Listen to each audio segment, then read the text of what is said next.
Our tyrannical marketing director, Mrs. Deborah Clampton, enforced a strict 9 a.m. deadline for all presentation submissions, a rule that ultimately bit her in the rear. Her policy was unwavering. Any presentation not in her inbox by precisely 9 seconds was automatically disqualified, regardless of the reason. There was no grace period, no exceptions. James Finnegan, for example, had his meticulously crafted Q3 projections rejected because his email registered at 9 seconds. Mrs. Clampton, with an icy stare, told him, "Rules are rules, James. Punctuality reflects professionalism, not creativity. There's always next quarter." Similarly, Sarah Jenkins, whose internet connection had glitched, saw her work dismissed at 9 seconds. Mrs. Clampton's response was equally chilling. "Your technical difficulties are not my responsibility, Sarah. Proper planning includes contingencies."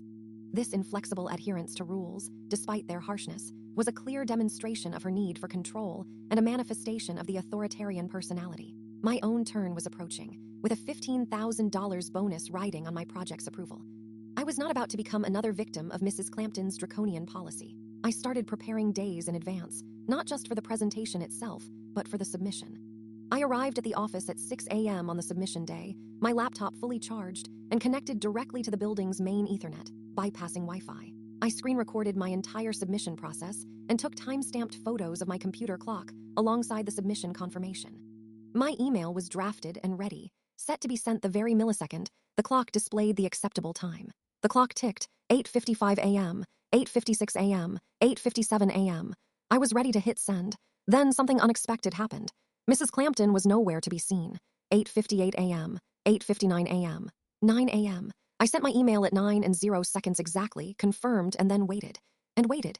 9:05 a.m., 9:10 a.m. The office started to buzz with quiet murmurs. 9:15 a.m. Finally, at 9:18 a.m., Mrs. Clampton breezed in, looking flustered. "Traffic was an absolute nightmare," she announced. "A multi-car pileup on the freeway. There was simply no way to get here on time." I calmly approached her desk, holding up a printout of her own departmental policy, page 3, section 2, which stated, "All personnel must adhere strictly to stated deadlines.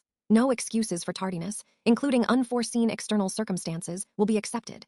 Around us, several colleagues, phones at the ready, began discreetly recording. Just then, Mr. Jonathan Pierce, a senior partner from HR, walked in, holding a printout of Mrs. Clampton's 9:18 a.m. email submission for the company-wide budget analysis. He informed her, without a flicker of emotion, that due to her failure to adhere to the 9 a.m. deadline, her budget proposal was disqualified, as per the rules she herself so strictly enforced. He further stated that her position would be reevaluated due to her inconsistent application of company policy, directly impacting morale and productivity.